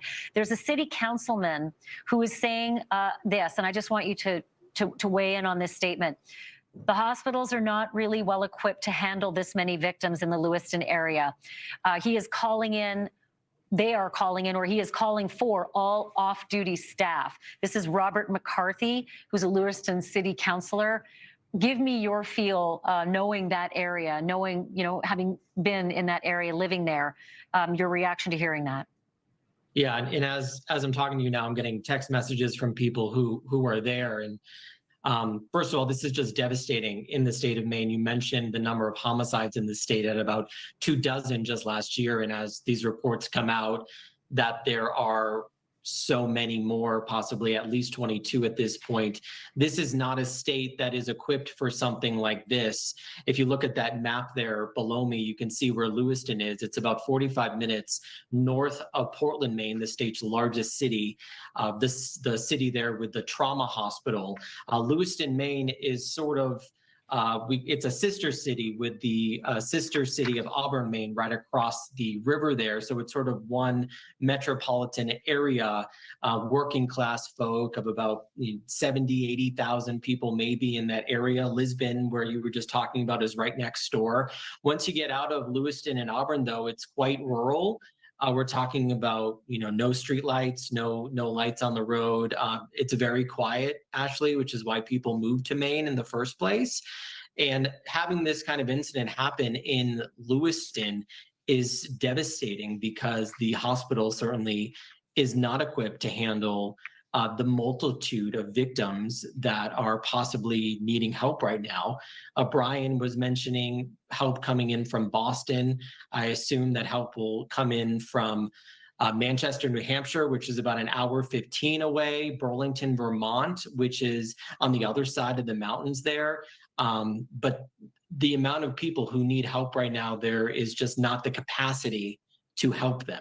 It's just sort of astounding to hear that they are calling on helicopters from Boston to come and pick up those who they think, maybe can manage that flight and be treated as far away as Boston. David, really quickly, I just want to read something from the Lewiston Public Schools. This is a message from the superintendent. I think this is what's gone out to all the parents at this point. Hello, there will not be school tomorrow. At this time, there will be no activity at Lewiston schools, Thursday, October 26th. There remains a lot of unknowns at this time. Information moves quickly, but not always accurately. Please continue to shelter in place or get to safety. We will continue to update you with information and next steps as appropriate. Stay close to your loved ones. Embrace them. Our prayers go out to those who lost someone tonight. Our prayers go out to all those working to stop further loss of life. We will provide updates. David Charns, having lived and worked in this community, and having been a broadcaster and, obviously having done breaking news in this community, it's hard to hear my colleague Brian Enton saying he can already hear the helicopters in the air. But at this point, there are multiple reports that he may be in custody. And I'm just wanting to get your lay of the land, how hard it would be in this area, even with helicopters, even with night scopes, even with infrared, to actually track someone like this. It is hard. We are talking about very densely forested areas. It is, there are a lot of trees in Maine. That is no secret. There is a lot of rural homes. I covered a search for a person who shot a police officer. It took several days to find him, and they knew the general area where he was. And that took 3, 4, 5 days, I believe. So there are a lot of places to hide, I would put it like that.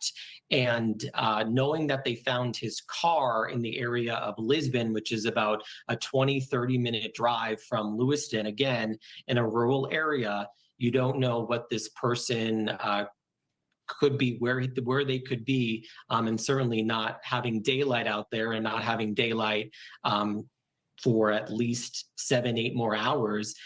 It could take time unless when police give us some information, hopefully soon, it could take time to find the suspect they're looking for. But also keep in mind that information travels very slow in the state of Maine. In other states, when there's a blizzard or a major news event, the governor comes out, folks come out and have news conferences. That is not the culture there. It's a very sort of, I'm doing my thing, you do yours. And like I said a couple of minutes ago, this is just really the worst place for this to happen with the amount of casualties that we're hearing. I want to also just, as your report, and thank you for this color. This is just, invaluable to give us this feeling, from someone who's been on the ground there for so long. The Department of Justice is also putting out this statement. The Attorney General has been briefed and will continue to closely monitor the situation. Federal law enforcement agencies are assisting our state and local law enforcement partners in Lewiston, Maine. And that aligns perfectly with other reports we have heard that the FBI is assisting the Maine state police of the state of Maine. Also wanted to just remind our viewers, if you've been sort of joining us and in progress, we've been reporting on this for the last 45, 50 minutes or so. And one of the earlier reports that the Sun Journal put out said that a spokesperson for the Maine State Police mentioned on social media that there's a staging center for the police at City Hall. David, just knowing City Hall in Lewiston and given the number of different law enforcement agencies that will be aggregating, can you sort of picture this is a small town, this is a large town, the City Hall is massive, there will be ample resources for them to try to strategize if in fact this man has been caught, and if he has, what they're doing in the ensuing emergency with so many casualties. Yeah, my guess, Ashley, is that inside City Hall right now, you have Maine State Police, you have Lewiston Police, you probably have Auburn Police, which is the city right across the river. You also have the Sheriff's Office dealing with all of this. If we're talking about other communities where this person may have gone, you're dealing with multiple jurisdictions here. You had a guest earlier who was talking about the FBI and the FBI having an office in Portland, which is true. They have dealt with things out of Portland before, so this is not like uncharted territory. This is just dealing with something so massive and with so many people who need help, who need to get care, that it may not be as quick as it were to happen in a much larger city. I mean, Lewiston is a city. It's just a small American city. There's a Main Street. There's a library downtown. There's, city council meetings. A lot of people know who each other are. If you don't know one person, you have a friend who does. That's Maine for you. But dealing with something like this on this kind of level is certainly something that the state has just never seen before. KLS is lucky to have you. I'll go over don't to go Twitter anywhere for if you guys. can. I don't know if you're. I'm going to beg that you stay with us, David Charns, because Okay, your yeah, knowledge of this JLR's area on is, top of is things, it looks exquisite. like. David works for KLAS in Las Vegas, but he did spend a lot of I time mean- working in state of Maine as a broadcast news journalist. Almost stop sharing Banfield real quick so I could share Twitter. Sorry, guys. I was trying to get this scanner on. I just couldn't find this, the county. But I don't know where JLR got this because there's no way he's got a helicopter. But I'm going to play it from his channel on Twitter. But it looks like that's just what everyone's doing. Or is he up in a hotel? Is that JLR's camera? Because he usually has a better grip than that. There he goes. Maybe that is him. No.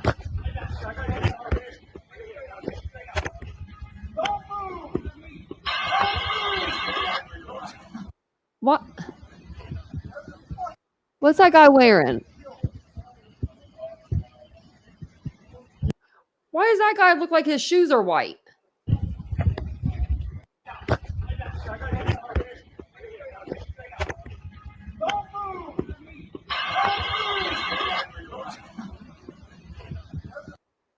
Okay, let's see.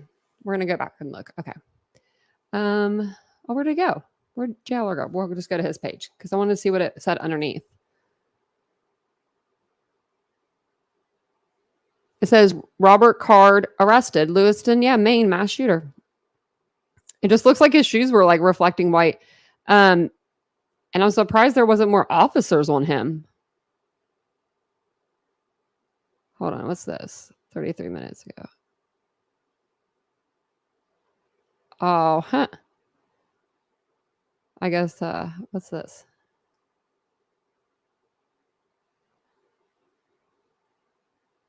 It's not the right person.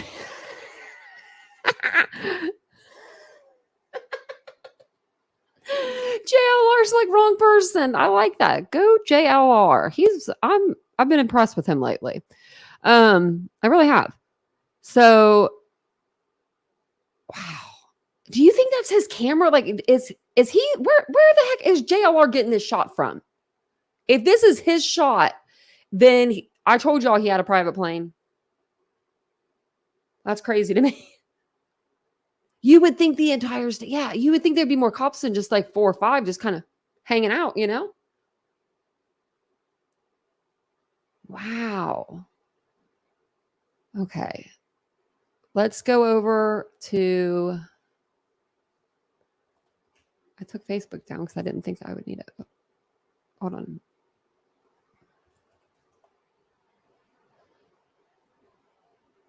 That's kind of weird.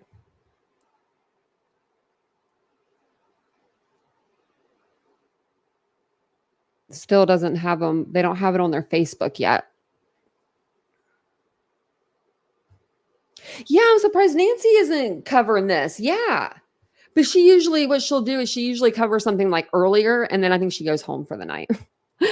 Nancy's usually like, I have a schedule. But she always works so hard because if you ever notice her Apple Watch, sometimes it's not an Apple Watch. Sometimes it's a Fitbit. And sometimes it's on the other wrist. Like she doesn't even know which wrist to put it on. Like, I think it's because she's so busy. She just has 2. Like one's an Apple and one just has to be a Fitbit. Because I noticed it during Murdoch trial. I was like, what is she doing? I know, Mike. Yeah, Twitter was on it. JLR's been on it. Let's see what he's got to say. I'm already on his page. Okay, I just want to see if they're going to hold a press conference or something. You think that they would, but I don't know if it'll be tonight because it's getting so late. Wowza. Because that was 9 minutes ago. So it's going to be a little while before we see a press conference. Wow. What's Lester saying? Nothing?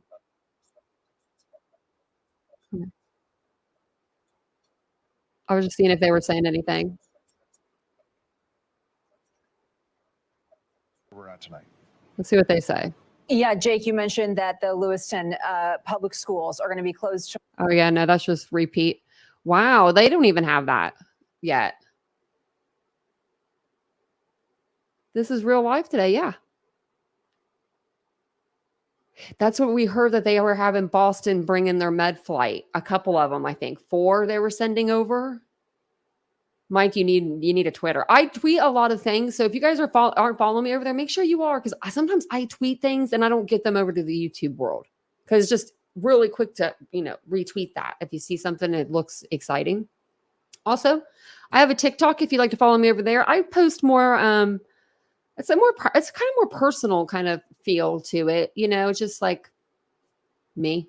I don't know. But I do some true crime on there as well.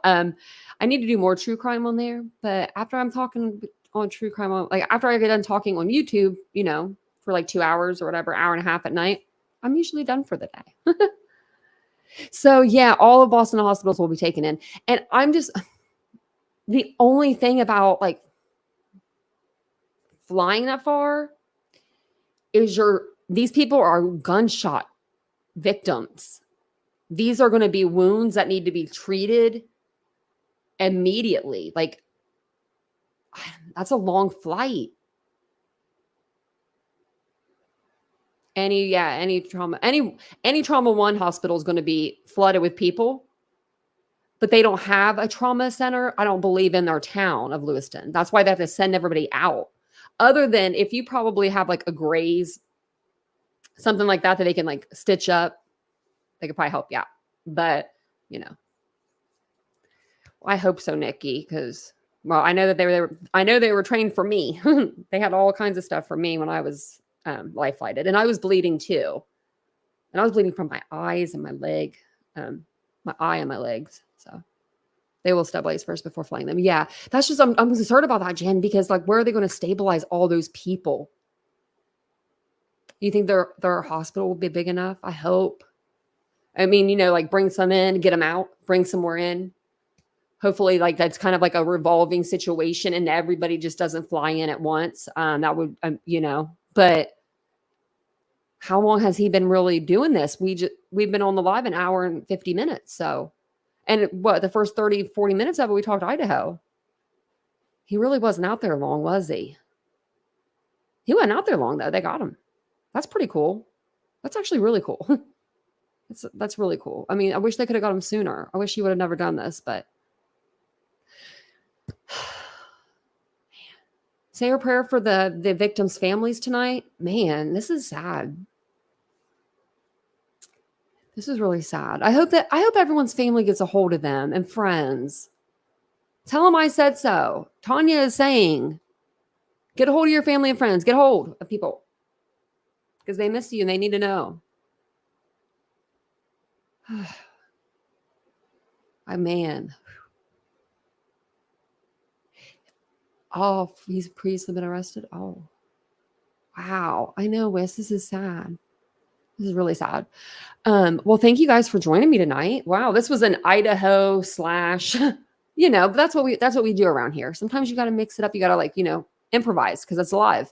But that's the difference between making pre-recorded videos and doing a live. You can't cut anything out.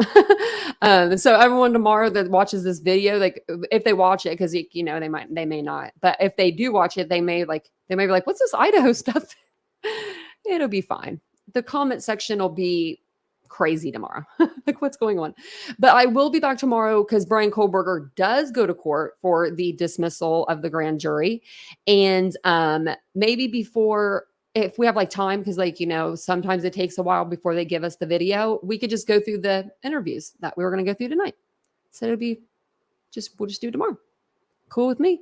If you didn't get a chance to see the suspect get arrested, let me pull that up for you real quick again, because JLR, man, the dude was on out. Now I don't know if this is his viewpoint or what, but no, I think it's probably someone that lives there, but and that's incredible. Incredible, JLR. He got it out there for us. Well, thank you guys so much. And he better get some sleep because he has to go. He's supposed to be in Idaho tomorrow. He's probably already there, but you know. Oh, wait, no, wait, hold on. How can he be Maine if he's in Idaho? Wait, where are you at, JLR? That must have been someone else's video because he wouldn't have been there. He's supposed to be going to Idaho because he's filming. So I don't know, but he got the video. That's all that matters. Thanks for getting that for us. I appreciate that so much. Thank you guys all for being here tonight. Thank you guys for helping me tonight. Thank you, Jan, for helping me. And you guys all in the chat for helping me with this case and, you know, getting information for you guys. I appreciate it. If you guys don't mind, just take a second to hit the like button whenever you exit. And don't forget to subscribe to the channel. I'll be back tomorrow to see you guys for Idaho. Bye, guys.